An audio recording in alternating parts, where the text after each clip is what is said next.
I'll text her. No. I should see. We're live. All right. We're back again on Thursday morning. We have blown up the schedule, but their agency staff is incredibly patient and forgiving. And we're back on budget presentations and pieces and where we spend our $300 million in transportation funds or something of that nature. And Chad, welcome. I don't know that I've seen you in this chair anytime recently in my time. So Last year was the first year. So you're back. And we're on Town Highway Structures Class 2 Roadway Grant Program. All right. Welcome and hand it off and introduce and Thank you. take us moving forward. Chad Greenwood, I'm a transportation maintenance engineer. Ashley Atkins, Deputy Director of Maintenance and Fleet. I'm here to talk about the Town Highway Grant Programs, Structures Program, Class 2 Roadway, and the Non-Federal Disaster Program. So I'll start with the Town Highway Structures. Fiscal year 27, around 7.39 million. This grant program is for bridges, culverts, 36-inch diameter or larger, retaining walls on class 1, 2, and 3 town highways. A max award for each grant is about 200,000, which requires a local match of 20% of the total cost or 10% the town adopts codes and standards. The town application and selection process is coordinated through the district personnel. This program is an equitable distribution result of the percentage of total funding over time and the percentage of eligible structures, which includes culverts 36 inches and larger, as well as the eligible structures, basically the inventory from the Vermont Coal Program, which is maintained by the towns and RCPs, is what is used to help with that. As you can see, last year we funded about 37% of what was applied from the town, about 7.3 million. It's been pretty consistent right around that range for the last 3 or 4 years, as you can see. Yes. So over the years, and I'm thinking of our town, as applied to these, it looks like roughly, a third get funded roughly. What are some of the barriers, or are there barriers that some towns have for even making the application? I mean, the process of the application, is that a barrier? And also is the match, in your discussions with municipalities that apply, has that been a barrier or not? Just your experience on. So I would say the application process is pretty simple. The district technical, services is available to help the towns. I can't really speak to the budget part for the town. I would say that it's pretty good because the towns aren't getting them every year, so they have some time, I think, to budget accordingly. But I can't really speak to each town for that. Okay, all right, thanks. This is just a little extra information on the structured program, how the ones look. I'm not going to go Back up for 1 second. Sure. This town highway bridge that you're showing right there, or this that was funded, I don't know what town that's in, but it doesn't look very big. How much is something like that? How much is that type of a project? Ballpark. I would guess probably in the $300,000 range. The reason I'm asking, I guess, is so if that's $300,000 and the town has to come up with 10%, so they have 30 grand and that's 300,000. So when you break down the $7 million that we give out, and 300,000 is 300,000. What's the average sort of bridge? I don't know what bridge costs, et cetera, but I'm saying, so are we doing a 300,000? Are we doing 3 times 21 projects of that kind of nature, or are we doing 10 really big ones and a few small ones? So basically last year we funded 65 out of 87. So we did 65 grants. but they vary, you know, they're not all of them are $200,000 either. Some of them are smaller, maybe for the engineering to get the town started.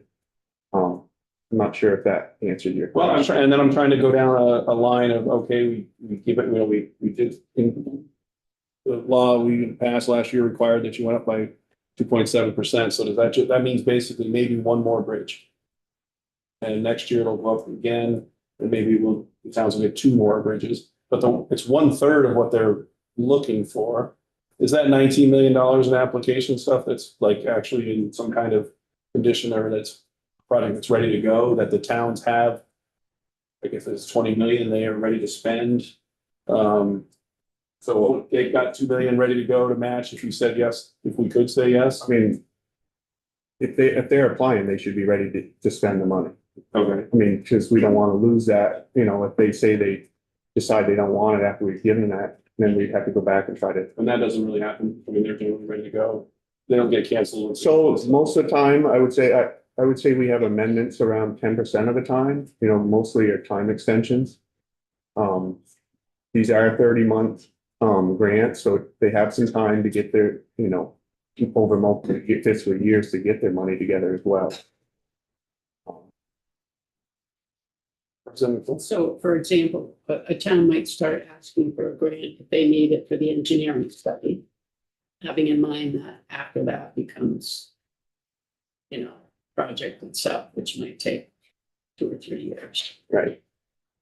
But if they don't follow through, if they do an engineering study and then they don't do the project and they receive the money, the grant money for the engineering study, do you try to recoup money back from it? Yeah, they rescind that and Okay. we it goes back to the program. Okay, thank you. So that's been going on for quite a while, that the demand seems to be $20 million year in, year out. So next year, that 20 million from this year, 7 million gets done, 14 rolls over and 7 more million gets kind of asked for. Like, any idea we have yet? I know they're working on a study that says what are the needs out there in the town. Does this sort of flatlining, do you think that there's more demand the towns just don't put in for? Do you have any sense of that? You interact with these? I mean, I know the district project managers encourage the towns to apply. I mean, some of them apply with multiple, you know, grants to try to get them, but because it's such a leak, you know, I mean, they're not getting them every single year. I would be, you know, maybe a little concerned if they got too much money, we'd see a lot more amendments or a lot of, maybe the town would start kicking them back, which I think would affect the program to a certain extent, you know, trying to keep up with that.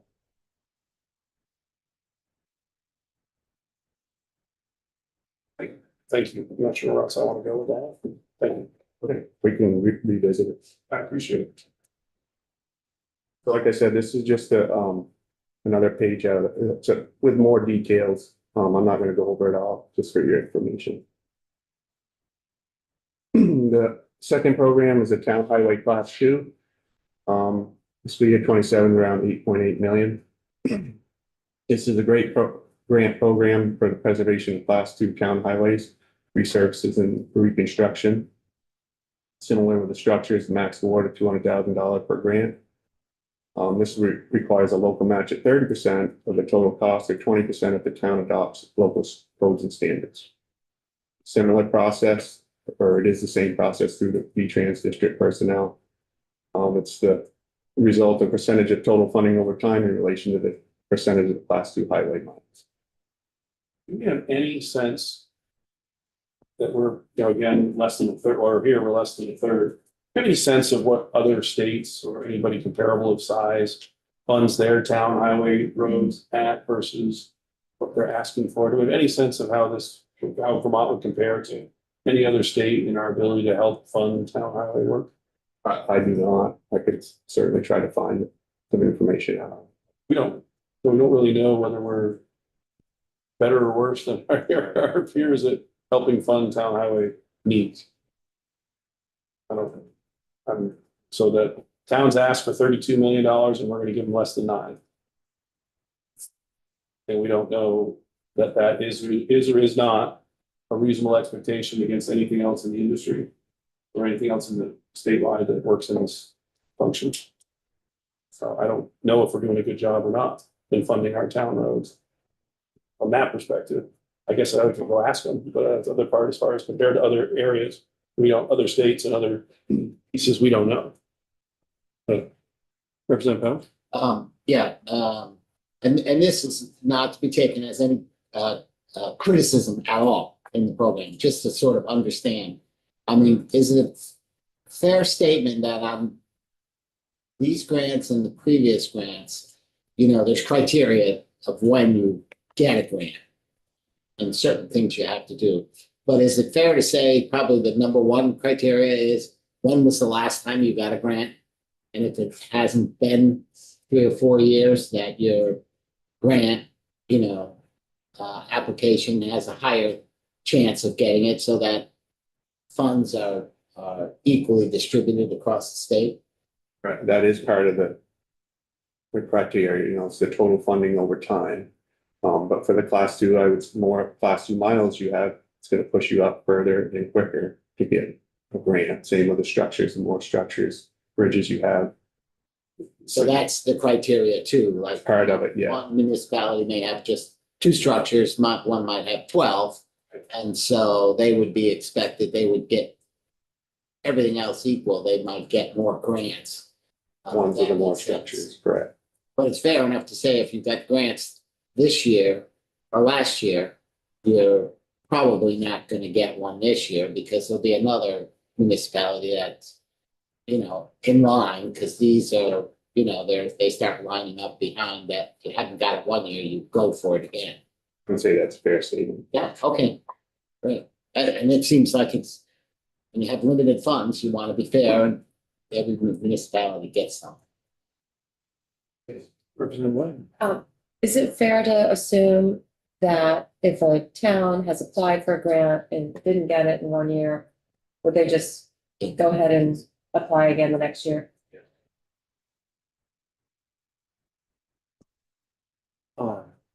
Sorry. Other than 2022, where I believe that, I'm not 100% certain, but didn't this body make an adjustment and an investment in?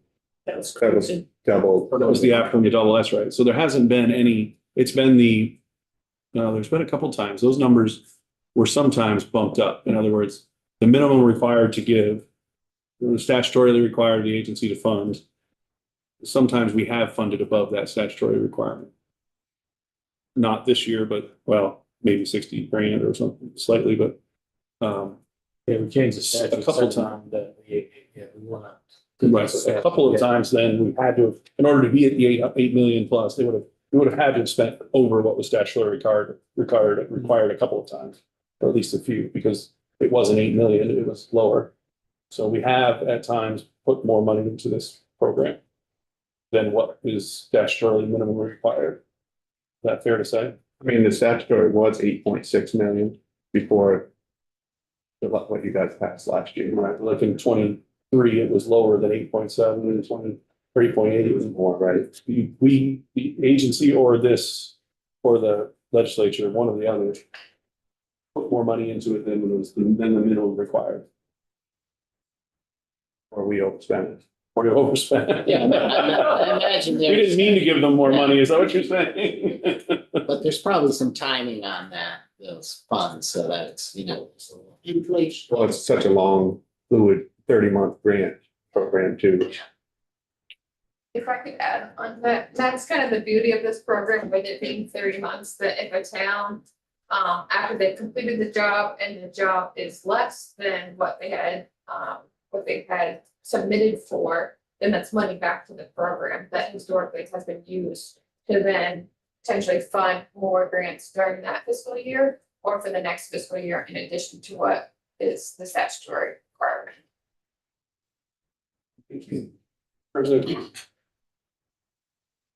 I'm looking at the funding there, it's like it doesn't really reflect how things have gotten more expensive and everything. I mean, are the towns just doing smaller projects to keep things at, at the funding level that we're at? It's like, seems as though we should be increasing the funding, I mean, things don't get any cheaper. I'm just amazed at how things kind of stay the same through the years.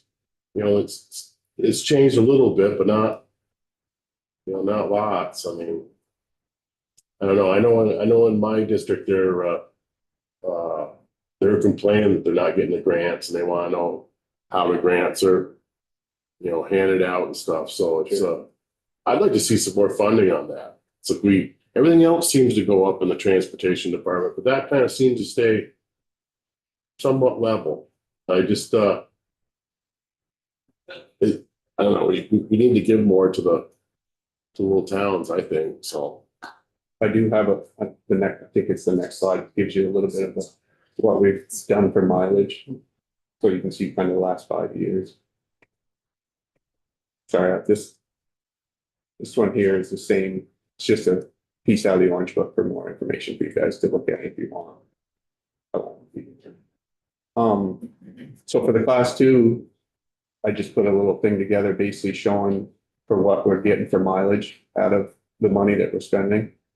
So you can, as you can see, it's staying pretty consistent.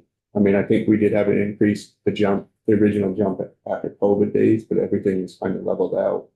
Just kind of speaking to what you're saying on increased costs. Is that funding, the funding levels, is that because, I mean, obviously you're seeing that they need more money. I mean, it was like, I don't know, we spend a lot of money elsewhere. It doesn't seem really all that. I mean, we manage our programs to the governor's recommend as presented, so. Representative McCoy? So class 2s are owned by the town, not the state. Right. So the state is responsible, so technically the state is gifting, granting money to the towns to help with their roads. So As legislatively required, that's the minimum amount or very close to the minimum amount they're required to give them. Which does come directly, it's 100% T-fund money. And I appreciate what the conversation around this, you're trying to get at, the towns need more, want more. Every dollar we were to give them takes away from a T-fund project on a state project.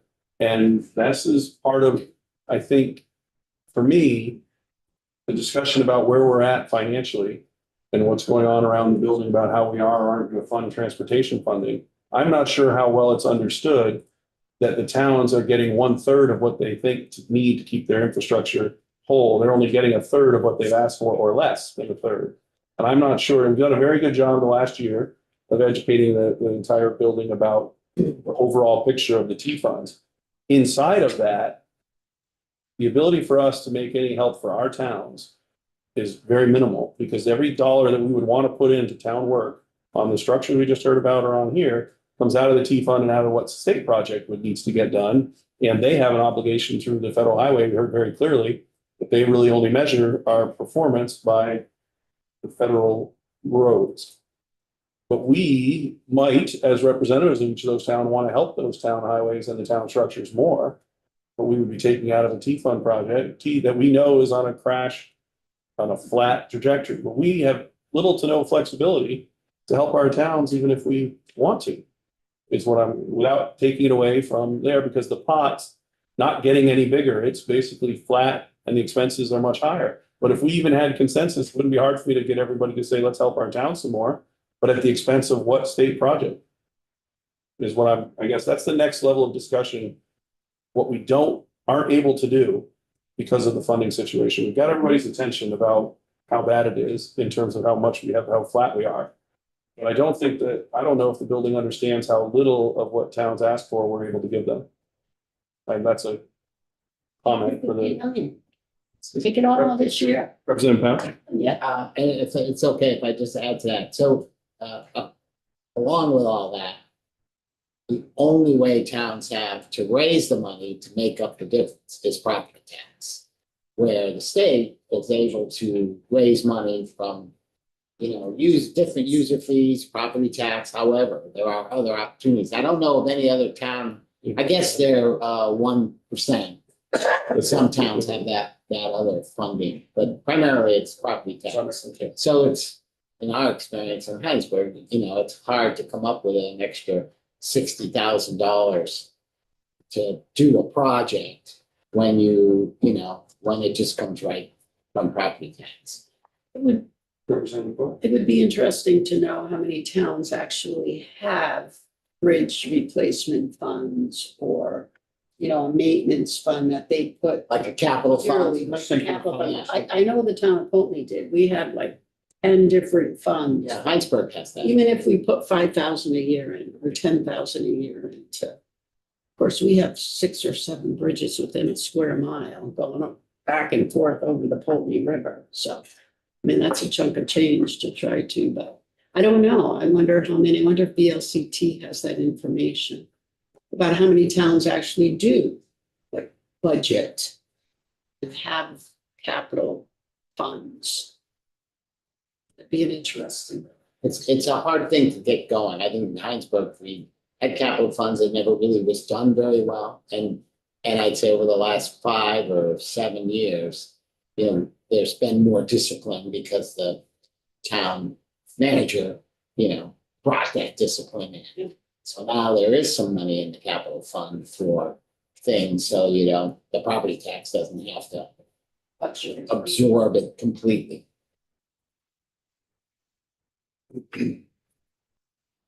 Thank you.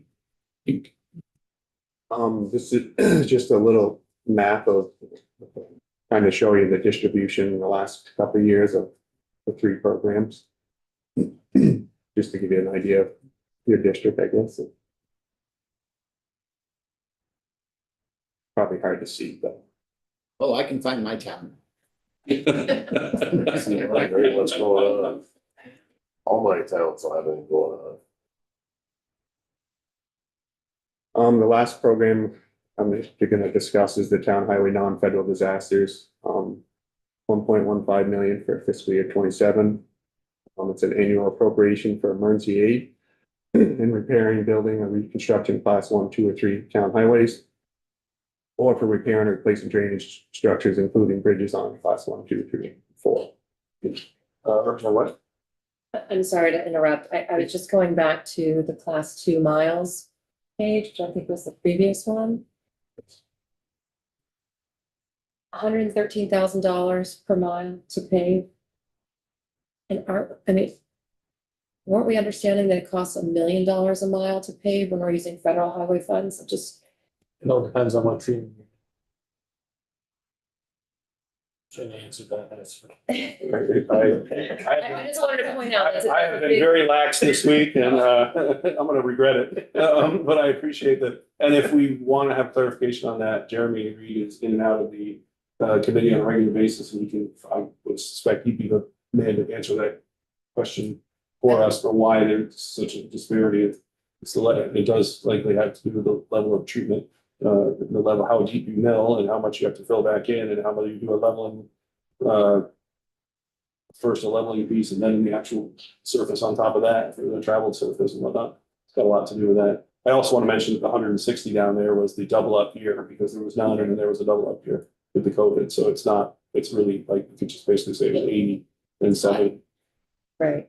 as far as it was a 2-year trend. Representative Pace? That's a big difference in per mile, but I would think it'd have something to do with the state doing highway projects with very minimal bidders that can put their prices up pretty good, and then the towns probably have more business, more paving businesses that can come in and bid, so they get probably a more competitive bid, I'm thinking. I mean, it is state funds versus federal funds. This would be helpful to, Oversight would probably be some of that as well. have some clarification from the agency. We're certainly going to have the pavers in at some point to testify and as an industry, and we're certainly do have the chief engineers in here on a regular, so we can dig into that more. I'm not sure that is the person for that question, but I want to make sure that the question gets answered and also understanding at what level we are doing the work. Representative Boucher, your question? Yeah, it's sort of add on that, I'm gonna guess, maybe you confirm, that the number of miles also is tied very closely to what the cost is for the pavement, which does vary based on the price of oil and things like that. So I know in our town, we've seen, fluctuations, and when we go out to bid and find out how much it is per ton or whatever, however it's purchased, that's gonna really be the piece that says how far you're gonna go with that amount of money. And it fluctuates, over years, it has fluctuated a good amount, I believe. I agree.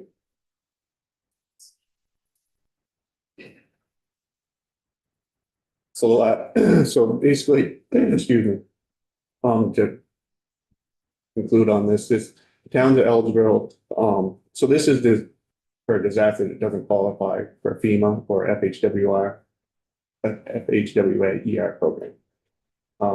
Basically, the town's eligible for 90% of the repair, or the eligible repair replacement cost minus amount equal to 10% of the overall total highway budget minus the town's living maintenance budget. This has been around 1.15 million for the last few years. Do you know what what the agency spent that 1.15 million on last year? What projects, towns, or fees specifically? More specifically? So for fiscal year 26, we have not had given any grants yet. But fiscal year 25 was similar, and we ended up getting a few late in the spring. But we had a year from now ago, and that we spent around 840,000. The year before was around 1.9 million. And the year before that was 603. It was about averages around 1.1 million for the last 4 years. 3 years, sorry. In the budget, but not being spent on it. No, that's in what we've spent. So these are grants. I'm assuming the towns apply for them. And they say, hey, we lost a couple culverts in this storm. It doesn't qualify for FEMA. And then do they, so what's the process? Do they then apply and say, hey, here's one here? That's my question is, again, how many applied and how many were granted? Because the funds are, have a limit.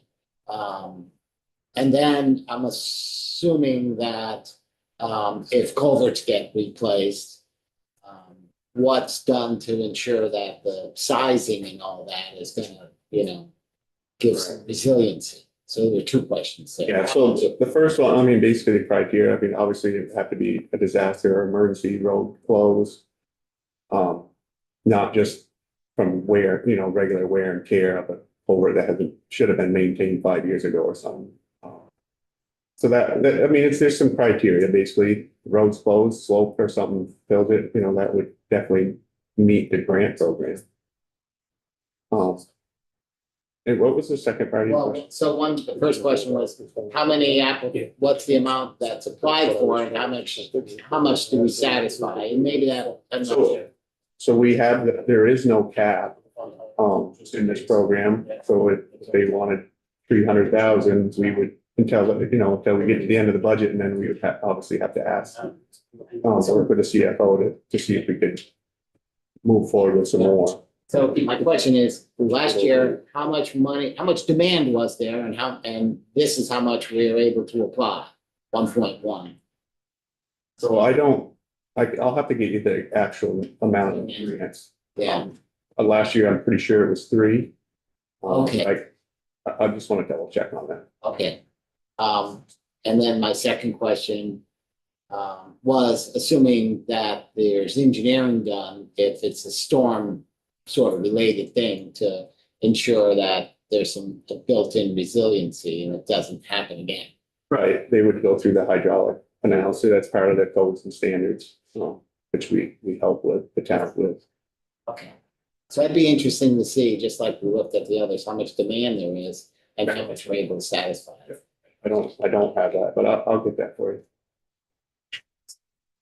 Thank you. Representative McCoy, I'm sorry. So I'm assuming this is a rolling grant thing, unlike the one we just heard previously. There was a deadline to apply this, obviously, because it is a disaster, even though it's non-federal. People can apply like beginning of July 1 through or now, and if they have to wait until the next fiscal year. Yeah, so if they apply now, it would be fiscal year 26. Right. money. Yeah, okay, thank you. This is more of a program than a grant. And so there's not like an application date or a deadline date. It's more of when the need arises. We have this program to help support the towns when it's not a fair event. Oh, okay. At the secretary's discretion.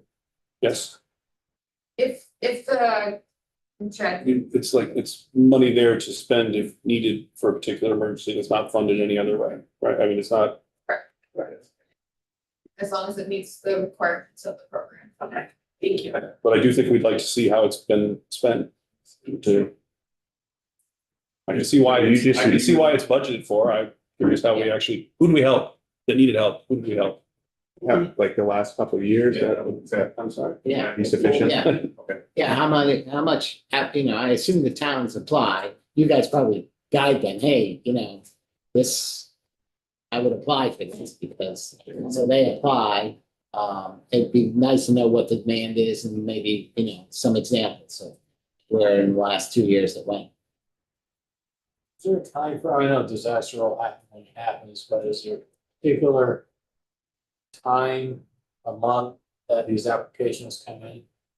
For this, no, not for this program. The class 2 and structure. Yeah, I understand there's a deadline, but you just referenced that there's been no words or money's billed out of the 1.1 million, and here we are in February. The previous year, 425,000 got reverted because it wasn't expended. What is like, is there like, do we get to March and like, all right, you know, we might have some, a little bit of extra money to play with? Not for you, that's for our committee, but is there a particular time frame that these awards come in?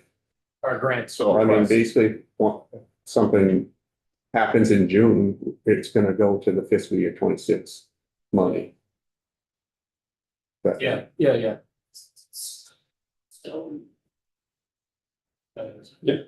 so if it's funded at 1.15 yearly, if you don't use all of the 1.15, is the balance rolled over and then you add to that to get it to 1.15 for the FY 27? How does that work? So we're going to They look reverted. to Candace, our CFO, for this, Yes. so especially, sorry, Candace. I apologize. That's why I'm here. Candace Alquist, Chief Financial Officer, Agency of Transportation. We did take a reversion to this program for fiscal 25 closeout. And we also executed an ERR against the pilot fund in this fiscal year because we recognized that we really shouldn't have taken that reversion at closeout. We then backfilled the pilot fund in the governor's recommended 26 budget adjustment act from the transportation department. But I noticed that the House did not backfill the pilot fund from the transportation fund in what they passed. Did it even come? Do we have a choice? I don't remember that, again, that's the great review, but. But that's all to say that we typically take reversions at closeout for the past 20+ years. So It's a decision what that do you you do with that money that's reverted? Like if you're not using it? If it needs to be reverted, it assists in the bottom line. In the case of 25 closeout, there was underperformance of the transportation fund against consensus. If we didn't need it to assist in the bottom line, then it could be applied to the next year's issue. Okay, thank you.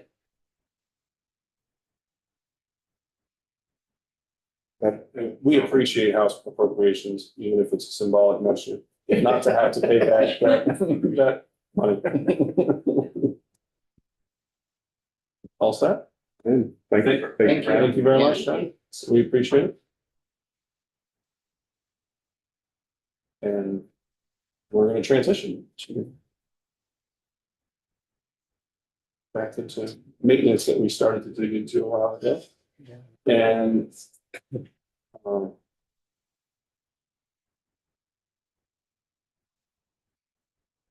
Got your new license plate there, huh, Vermont Green? And it's still down there. In case you were. Any of the soccer players there? Just, I think just one, I'm not really sure. Yeah.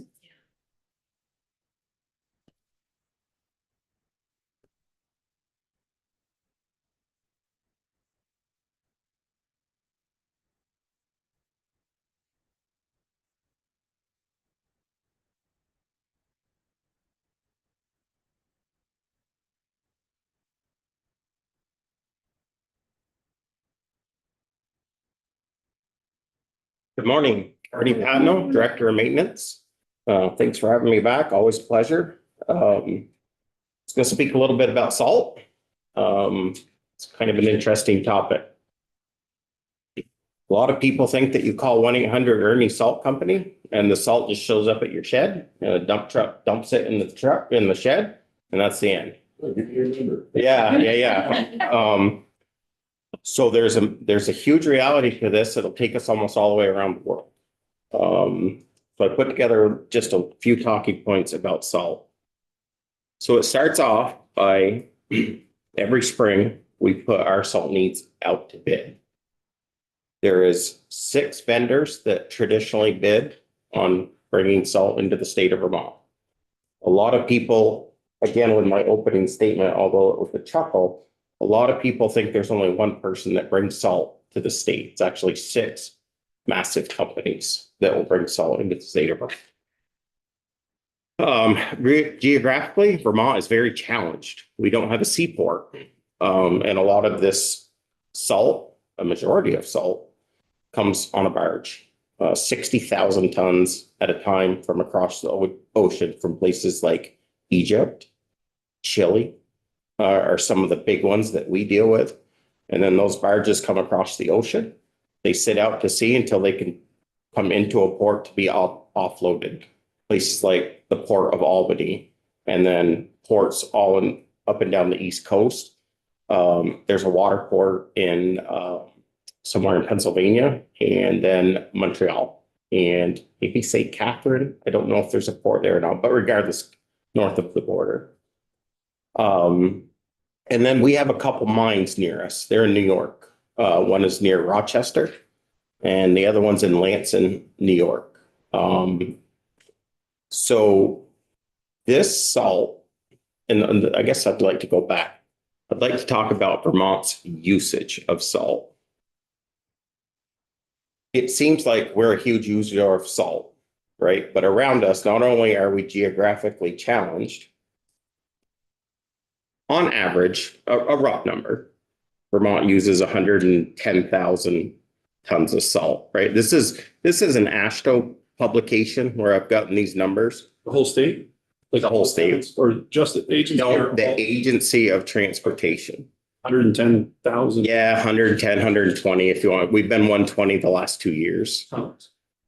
Tons, 120,000 tons. Now I'm going to start skipping states here. New York, 681,000 tons of salt. Pennsylvania, 459,000 tons of salt. Connecticut, 169,000 tons of salt. Rhode Island, 83,000 tons of salt. Massachusetts, 232,000 tons of salt. New Hampshire, 172,000 tons of salt. And Maine, 100,000 tons of salt. So we're geographically challenged, and we're not one of their largest customers. So that adds up to some of the salt. And I just kind of wanted to break it down. District 1 down in southern Vermont, it's Morton Salt that currently has the bid. It comes on a ship, and then it gets trucked into Vermont. District 2, it comes out of the Port of Albany. It comes on the ship, and then it goes onto a truck and is delivered to customers. District 3, it's Appalachia salt, which is coming on an ocean liner, and then it goes onto a truck. American Rock Salt is D4. They're out of Rochester, New York. That goes onto a train and comes into Vermont, gets offloaded at a storage warehouse, and then it goes by truck to where it's being distributed. District 5, 6, and 7, our most challenges places, so that's right here in central Vermont. We get salt from all over. We get it train, truck, ship, mines. And traditionally, if it comes in on a train, it comes in out of New York. If it comes into a harbor, it's Portsmouth, Boston, or Providence, Rhode Island. Districts 8 and 9, so northern Vermont, the salt this year comes from Canada. As I mentioned, it either comes out of Montreal or St. Catherine. And that salt is a mixture of, it comes in on ships, and they have a very large mine in Canada. And that salt is all trucked into Vermont. Representative Casey has a question for you. Where's the storage, salt storage, facility that you offload on when you come into like, the middle of the state? The middle of the state. Well, Rutland area. So Rutland area, I had to give you an address. So besides it going directly to all of our sheds, our salt gets stored in our sheds. I don't know where the contractor stores Okay, this, it wasn't a state thing. It wasn't a state store, big state storage. no. So I was anything just that, wondering where it was. anything that would come in on rail car, those are privately held facilities that are, the salt stores. And then it would come to our facility via truck. Yeah, okay. Representative Crouch.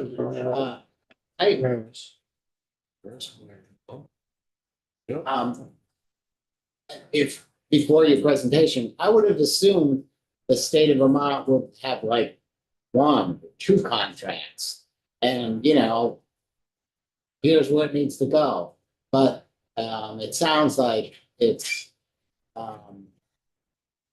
pricing, it can be so variable that the districts find their own, or how are those decisions made? It just seems like you probably had 5 or 6 different contractors anyways. Yeah. Yeah, so it goes out to bid, competitive bid, and it goes to all of these folks. They all have the opportunity to bid on each district. And then at the end of the bid, we tabulate who was the cheapest, right? So the bid, just to follow up, the bid is we need X amount of salt here, delivered here to this. That is correct. Okay, yeah. And it's traditionally in the past, it's just, will you supply the state of Vermont salt in Rutland? Here's a list of the 5 garages in that area. How much per ton dumped at our door?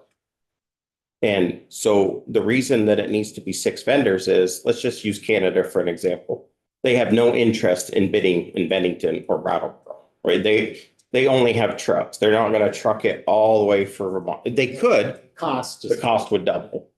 And then, so these vendors that I mentioned are in southern Vermont. They're either training or they're trucking to the port, shipping across the ocean to the port of Albany, and then it comes by truck. So in order to secure our best price, we need to have one unified contract. BGS puts that out for us. And then we secure through these 6 companies who's going to deliver the cheapest to our door. Now, to further complicate that matter, the vendor has an option to extend their pricing to towns. They can say whether yes or no, right? We can't pigeonhole them into saying you will. What they do, this year, 59 towns in the state were offered a price. It is up to the town if they would like to enter into a pricing deal. However, it is not a contract at all. It is, we'll sell you our salt for $100 a ton. We'll offer it to you for $100. I don't know how many towns take that up on the offer. I think most towns bargain for their own salt deal.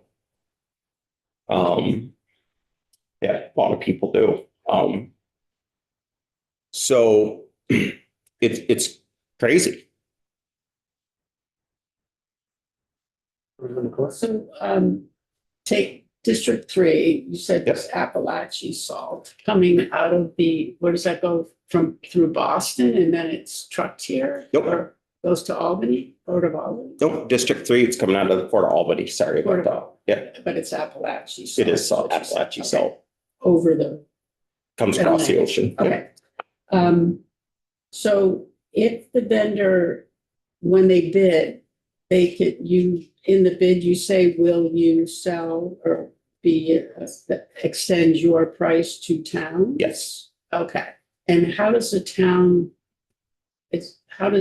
become aware of that? Are all towns aware of that, or how do they know that they can, okay, the state is bidding and they've got the bid on salt for, 100, to statewide, but District 3, if you're in District 3, we can extend that option to your town for X amount of tons, whatever the town wants. I actually do not know the answer to that question. Can't even pretend to know. Okay.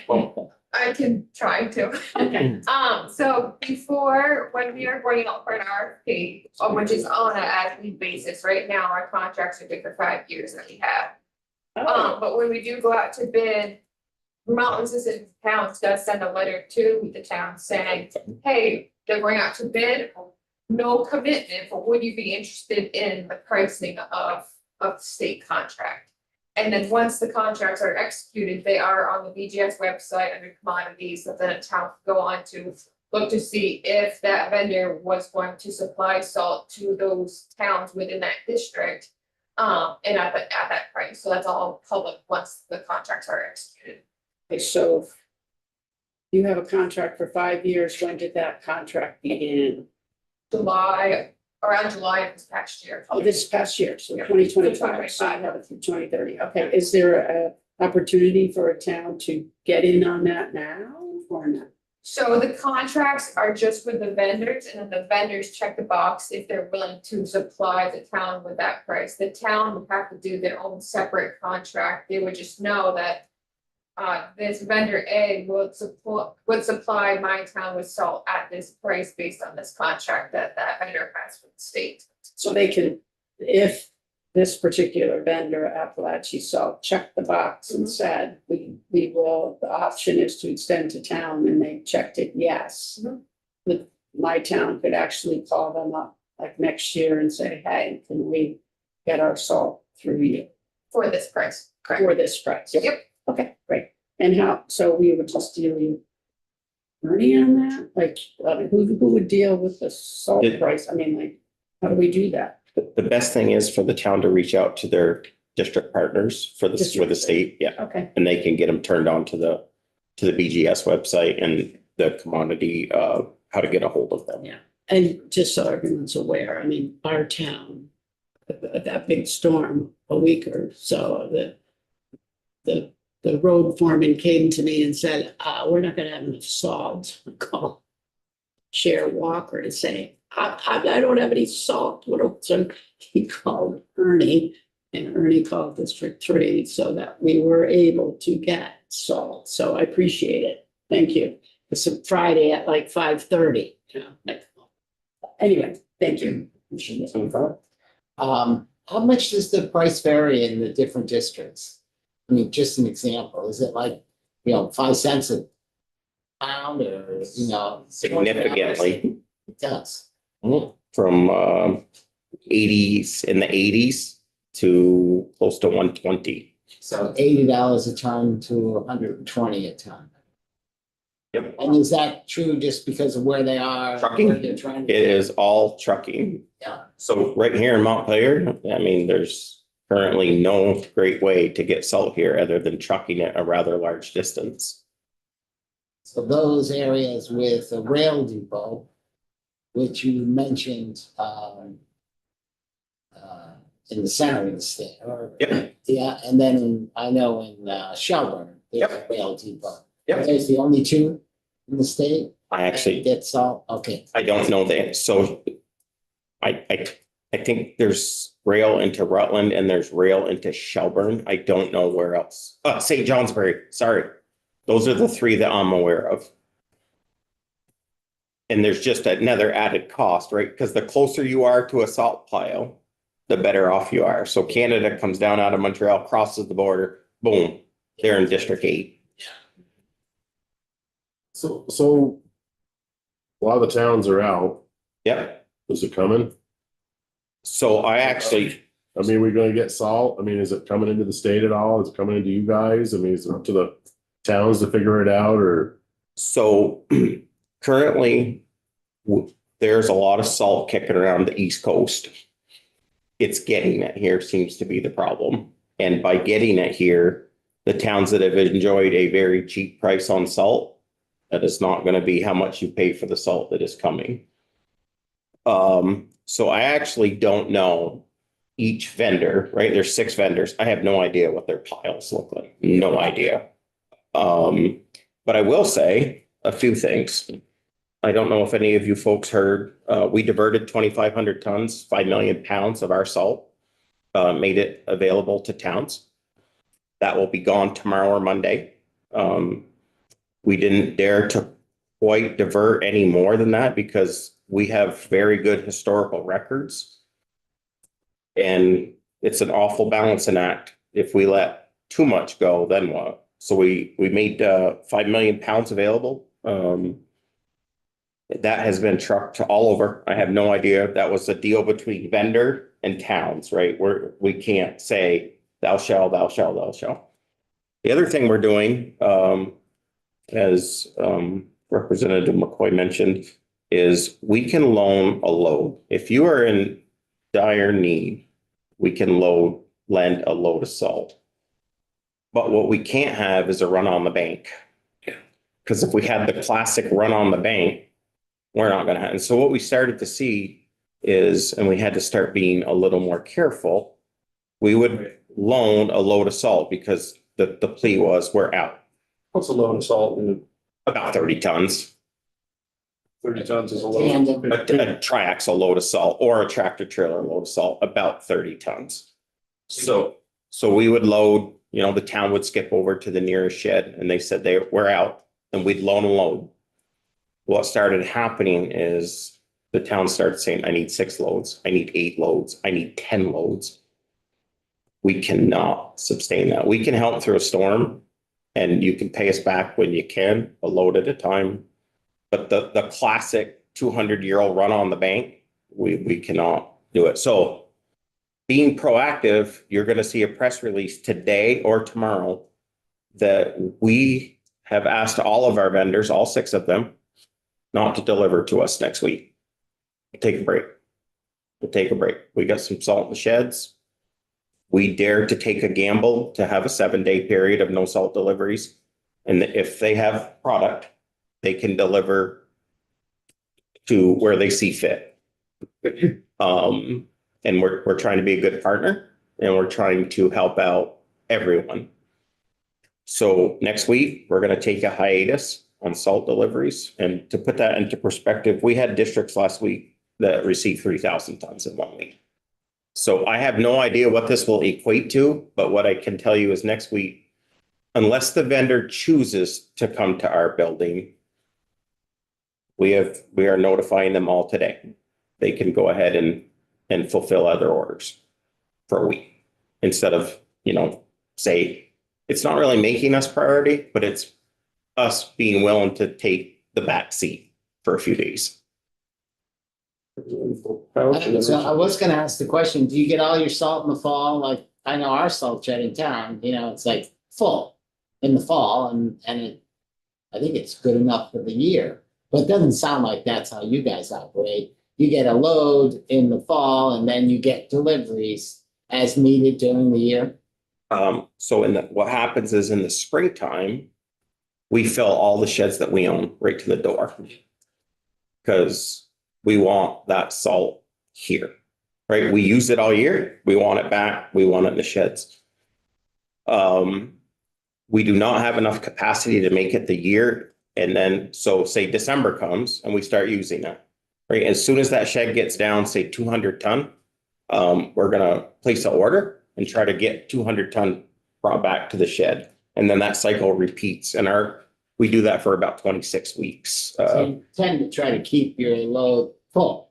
We do. Yeah, okay, and then what you're saying, I think, is, hey, we'll back off for a week and to allow vendors potentially to give to other towns, rather than try to satisfy your contract immediately. That is correct. And we also are patient in the winter. Sometimes we have to, we might have 10,000 ton on order, but it might be just one shed somewhere and we have to prioritize, hey, today, can you go to shed? And this problem that is happening right now, to be very, very frank, this happens almost every year, but it happens in March, not January. So we are accustomed to all these tactics. This one is a little new, and then the press release and then diverting salt is a little new. But we have always been a good partner at moving salt if we need to. But like I said, it's normally in March, say the shed's 3/4 full and it's like, yeah, we're going to make it. But never happened. I've been kicking around for a few years, 29, and I've never seen this in January. February now, but it started midway through January. And is it fair to say some of the weather down south has like sucked available salt and causing the price to change, or, is that part of it? Or is it just the weather here has been so bad? Well, it's both, but remember when I mentioned the cargo ships sit at sea and then as soon as they can get into a port, they unload? Well, they're out to sea. I don't know how many miles. I have no idea. It's not very hard to head somewhere else and, say they needed to go somewhere in the Carolinas. They're just going to turn the wheel and they're going to unload somewhere down there. So it is safe to say that all around us, it's in the news, states that normally don't use salt they are using a lot of salt. That storm that went from Texas to Boston, it left snow and ice, whatever it was, 100 miles wide. And how often does that happen? The news footage of the graders scraping ice off the interstate in the Carolinas. And the ice was 3 inches thick. It's like, wow. I know that wasn't short, but I really wanted to get that salt presentation out there that it is not as easy as calling 1-800-ERNIE-SALT. It is very detailed, very methodical, very thought out, and it is a year-round process. It doesn't just start in November. So this week, the towns should be able to try to get some loads in? Or are those vendors gonna tell them to pound salt because we're not coming up there this week? No pun intended. I have literally no idea what the vendors are going to do. We as V-Trans wanted to make some time available, some breathing room, like a bladder For that to happen. for that to happen. So the vendors prioritize the state's needs first then? Is that what I'm assuming, or just? That I don't know, but we have a heavy usage. What I am learning this year is if you add the towns and private contractors together, we're another small user of salt. And so, right, there's a third component to this salt situation, right? When your sidewalk is clear, where did that sidewalk come from? And I believe that number could be staggering, or the contractor private side of salt. So I don't know who they're going to prioritize, and I am in no position to tell them who to prioritize. What I would like to say is I hope all towns are good partners with each other. If your town has 2,000 tons and your town has 0, I'm hoping these towns are willing to, thank you for being honest. I'll remember it. I'll bring you a shovel full. And although I feel a little bit out on a branch here, I will say that, I was saying that I hope the towns are good partners. If one is out and one has a half a shed, I'm hoping that they do not demand their deliveries next week where maybe they could be a good neighbor. So, and that's exactly how we internally handle it. If Derby is out and St. Johnsbury is good, but St. Johnsbury is still, due for deliveries, we just ask, hey, can we divert those trucks? Right? So sorry for the lengthy presentation, but that was literally just scratching the surface on salt. Representative White? Yeah, thank you, Ernie. I know we're running out of time, but can you just remind the committee of your use of salt brine? Yes, so this year we've used about, well, I just looked this morning and it's over 1 million gallons of liquid salt. And we continue to, our main product is just rock salt mixed with water at a 23.3% solution. And what that continues to do is we spray that at the spinner, and that makes that salt moist, and salt needs one thing to work, and that's moisture. So it starts working very fast, and it also makes it a consistency where when it hits the road, it doesn't bounce and scatter. And the industry standard is just by wetting that salt so it doesn't roll like a marble, is about 30%. So if our trucks are moving and the system is working, we are using liquid salt. And are you using that initially and then coming in with just normal rock salt, or? And we're spraying it right. So if you can envision driving by the truck and the salt is coming out on the spinner, there's a nozzle and it's soaking that salt and making it wet right at the spinner. Okay, so that is kind of the normal application of salt by AOT, is this salt water combo going onto the road? Yeah. There are additives we can add. If it is 10 below zero, we try everything we can not to use these additives. It's an aggressive type of chloride, makes your car very white.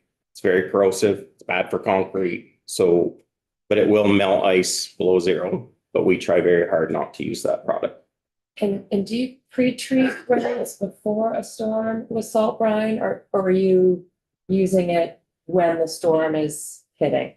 So I lived through about 10 years ago when we tried it's a little more than that. About 15 years ago, we went into pre-treat and we would spray the lines down the roads. Couple things. We learned that if you didn't hit the timing just right, and I mean just right, it was just a waste of time. If we hit it right on the money, it had mixed results. The other thing, we had public outcry, and I mean public outcry. They're driving down the interstate. The sun is out. They want to get home for supper. And here we are going down the road at 20 miles an hour with a tractor trailer. And for real, we got pulled over in a small town, I was a supervisor of the garage. They pulled us over blue lights and were going to give us a ticket for impeding traffic. So, here's the best that I could say about that. When you drive home tonight, take a look at the road. And I bet you're going to notice some white residue on the road. So, and let's just say that a storm is coming tomorrow. There would be no financial advantage to put liquid salt on that road because it's already there. So if it rained, say for a week, there might be a benefit to pre-treat, but right now, I mean, everywhere you drive today, you're going to see it. The road has some sort of white on it. Anybody else? Okay, so we'll revisit the second half of your presentation possibly at another time. Okay. I know that a bunch of people have noon meetings on Thursday. So Be happy to come back. we will call 1-800-ERNIE. Okay. We're adjourned until 1 o'clock this afternoon, 1:15.